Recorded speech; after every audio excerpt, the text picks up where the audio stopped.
नगरी राम मंदिराच्या लोकार्पणासाठी सज्ज झाली आहे। पंतप्रधान नरेंद्र मोदी यांनी आंतरराष्ट्रीय विमानतळ आणि रेल्वे स्टेशनचंही उद्घाटन केलं। पंतप्रधानांच्या रोड शोला स्थानिकांनी प्रचंड अशा प्रकारचा प्रतिसाद दिला। पंतप्रधान नरेंद्र मोदी यांचं अयोध्येत जोरदार स्वागत करण्यात आलं। रोड शो करत पंतप्रधानांनी शहराच्या वेगवेगळ्या भागांची पाहणी केली।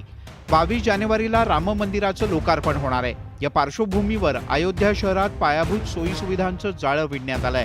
राम मंदिर पाहण्यासाठी आणि रामलल्लाच्या दर्शनासाठी देशभरातून भाविक अयोध्येत येतील। या पार्श्वभूमीवर अयोध्येतील रेल्वे स्टेशनचं पंतप्रधानांनी उद्घाटन केलं। रामलल्लाच्या दर्शनासाठी फक्त देशातूनच नव्हे तर विदेशातून सुद्धा मोठ्या प्रमाणात रामभक्त येणार आहेत। हे सगळं लक्षात घेऊन आंतरराष्ट्रीय विमानतळ सुद्धा सज्ज झालंय। आंतरराष्ट्रीय विमानतळाचं पंतप्रधानांनी उद्घाटन केलं। अयोध्या धाम एयरपोर्ट और अयोध्या धाम रेलवे स्टेशन का लोकार्पण करने का सौभाग्य मिला है।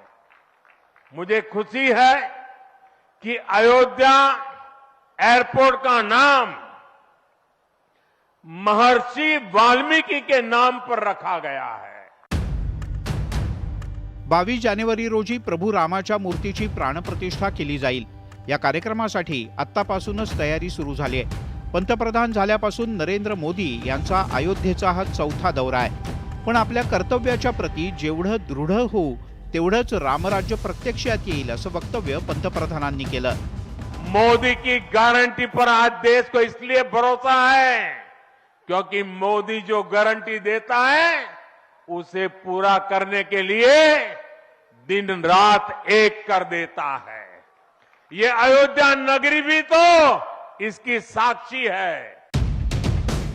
सरत्या वर्षाला निरोप देत असतानाच आता नवीन वर्ष भारतीय नागरिकांना अयोध्येतील राम मंदिराचे वेध लागलेत याची पुरेपूर जाणीव सरकारला आहे आणि त्यामुळेच अयोध्येतील विकास कामं पूर्णत्वाला नेत त्याचं उद्घाटन पंतप्रधान नरेंद्र मोदी यांनी केलं।